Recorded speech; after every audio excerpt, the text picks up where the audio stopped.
Since the early 19 teens, and probably before, we have had breakthroughs in technology. Most people don't know that in the 1920s, T. Townsend Brown was doing experiments with high voltage systems where you could have a crystalline structure and with the correct electronic signal going into it, have that object levitate. Sounds familiar? Like a UFO? Of course, T. Townsend Brown's work was subsumed by covert programs eventually, and the Rand Corporation. And what we are looking at today is a civilization on Earth that is dying because it has been strangled to death.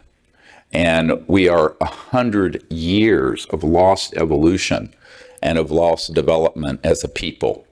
And this is our chance to get it back. Operation Paperclip was actually run by OSS, and OSS evolved and became the CIA.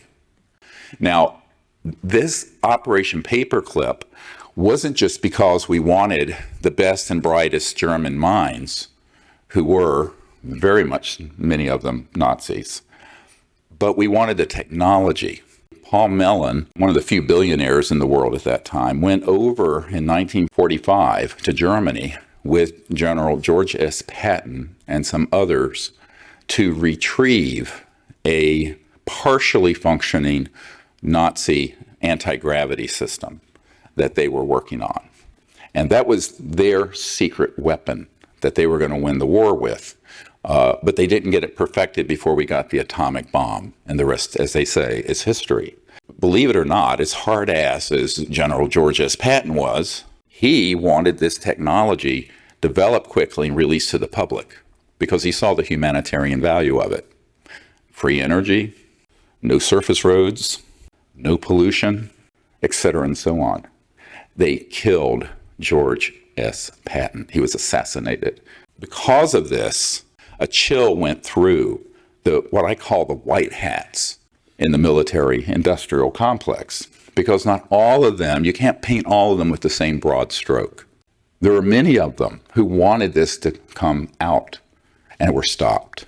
Shadowy government with its own Air Force, its own Navy, its own fundraising mechanism, and the ability to pursue its own ideas of the national interest, free from all checks and balances, and free from the law itself. That's a U.S. senator saying that. We must guard against the acquisition of unwarranted influence, whether sought or unsought, by the military-industrial complex. At the time he said that, that was his last farewell address to the nation, to America, as he left office in January of 1961. It had already happened.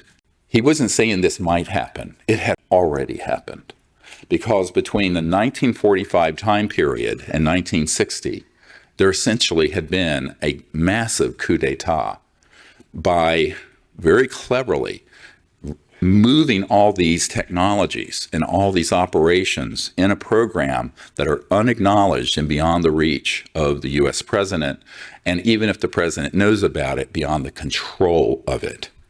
President Carter, when he was elected, the first thing he did was ask outgoing CIA director George Bush Sr. to be briefed on this subject. Guess what happened? Bush turned to him and said, "I'm not going to tell you anything. If you want to learn something, get it from the Congressional Research Service. See what they can scrounge together for you," and brushed him off. Now, of course, that's illegal. It was a power play. They did not want Jimmy Carter, who ran as one of his campaign promises to end UFO secrecy and open the UFO files, because he had had a sighting of one when he was governor of Georgia. And Carter kept pushing, put together a White House study group. They were going to contract with Stanford Research International, SRI. SRI had some people who in the black world approach them from the Pentagon and were threatened with losing all their contracts with the Department of Defense, and they denied to do the project for the U.S. president. That's a true story. Then what happened, he kept pushing, and eventually a couple men came into the private quarters of the White House and said, "President Carter, if you would like to complete your first term as president, you'll keep your goddamn mouth shut about this issue. Just like that. You might know about the issue, you may drill down on it, but it doesn't mean that you're going to have control over these operations. So the command and control system that everyone thinks exists, this is not just a normal black project. These are unacknowledged special access projects and personnel. And the way they operate is that if you're not in the compartment, you speak of it to nobody. People don't realize that we had fully operational UFOs, man-made anti-gravities, October 1954. That was when we mastered gravity control. And so since the mid-50s, there have been two phenomena going on that have been conflated as one. Man-made UFOs that deceive people as being alien. They then began to realize that if they started staging other types of events, they could scare the hell out of people. And they began to develop the ability to stage things like abductions and mutilations. How do you justify trillions of dollars in expenditures unless you have a bigger and more powerful enemy? Now, are there actual ETs? Yes. Are there fake ones? Yes. And they don't know which is real, which is from another dimension but not ET, and which is man-made. And the man-made stuff is so good that it's astonishingly good. I mean, it's good. It is time for the truth to be brought out. Behind the scenes, high-ranking Air Force officers are soberly concerned about the UFOs. But through official secrecy and ridicule, many citizens are led to believe the unknown flying objects are nonsense. I urge immediate congressional action to reduce the dangers from secrecy about unidentified flying objects. CIA Director, Vice Admiral Roscoe Hillenkoetter. Make note, that was the first CIA director at the time of Roswell. The CIA was formed within weeks of the Roswell event. He, in a letter to Congress that was later printed in the New York Times, called for this congressional oversight, and he did not talk about the dangers of the UFOs. He talked about the dangers of the secrecy around UFOs, just like Eisenhower did. It's a nuance with a huge distinction. Because after I began briefing people like the director of the CIA and presidents and Minister of Defense heads in other countries and members of the Senate Intelligence Committee and generals and admirals at the Pentagon, I learned that the nature of these unacknowledged special access projects were that they were keeping most of those guys in the dark about what they were doing. We have something here that is what is called an acculturation process, where over many decades there have been leaders that have been convinced that we have a threat and that the solution to that threat or incursion from other civilizations is to militarize the relationship. Now, interestingly, the same people who benefit from, say, hoaxing the Gulf of Tonkin event in Vietnam, which stampeded President Johnson into escalating Vietnam into the quagmire it became, that cost trillions of dollars and hundreds of millions of lives, if you count Vietnamese and Southeast Asians as living humans, which they are, or the famous weapons of mass destruction that Saddam Hussein had, which were to justify us going into Iraq, which gave us ISIS. It's all hoaxed. And so you have people who are continuously creating hoax scenarios. And this has actually got a very military-sounding bureaucratic term, and it's called deceptive indication and warning, or a false INW. And there has been a plan since the 50s to convince the public that the next big threat we have to spend trillions of dollars to fight is in space. I have met with people since the early 90s who have been on policy boards where they said we can hit a button, bang, launch events that 99.999% of the public and the National Military Command Center would think was alien, and it's 100% man-made, and it will fool everyone. And then I found out that that operation was being funded by Prince Hans Adam von Liechtenstein, the banking family that funded Adolf Hitler, and is part of this cabal. How do I know that? Because I met with Prince Hans Adam von Liechtenstein, and he told me.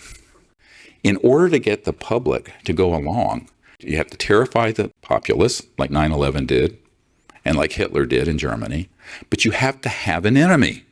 Well, how do you have an enemy?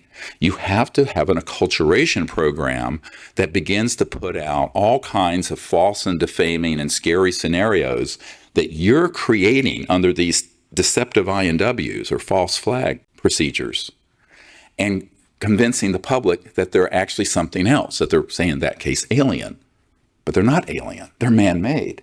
The constitutional attorney, Daniel Sheehan, was involved in a case where he saw a document where there were 42 people, all who were the editors and people who were national security correspondents at the major North American and European papers, that were on the payroll of the CIA directly. This is a complete corruption of the fourth estate, of the freedom of the press. So we have got to wake up and realize when we're being played and when we're being deceived, and say, no, we're going to opt for universal peace. And we're going to opt for a new civilization, free energy, peaceful contact with these civilizations, the ending of these cabals, and the ending of the stranglehold that the gangbangsters have on this planet. By the way, the reason the secrecy is so entrenched, if you acknowledge that a UFO is real, man-made or ET, the first question is going to be, how is it operating? When that's asked, it will be answered, because we have the answers. When that's answered, it's goodbye oil, petrodollar, your public utilities, hydropower, solar, nuclear power, internal combustion engines in your car, jet engines, rockets, all of it, bang, obsolete. And we're talking hundreds of trillions of dollars just in the commodities futures derivatives that would be obsolete. You wouldn't need, when you don't need coal, you don't need oil.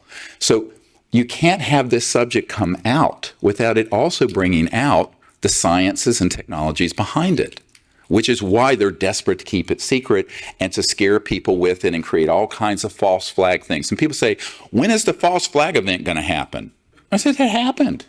It's been happening since the 50s. So I think we have to look at, how does life evolve in the universe?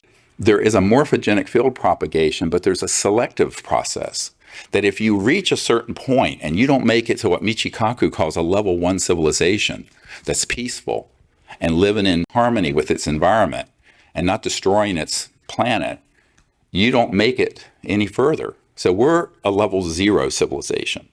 To get to a level 1, which is the minimum we have to get to survive this current period of time, we have to become peaceful on Earth and peaceful in space, and we have to bring out the technologies, and we have to end the era of endless war. And other civilizations have come this way before us, and if they don't get that right, they terminate. They destroy themselves. So this is what I call the selection of non-hostility in interstellar civilizations that is built into the system of the speed of light barrier. Because if you go beyond the speed of light and you still have this consciousness of violence, you're not going to survive very long because of the nature of that kind of technology being weaponized.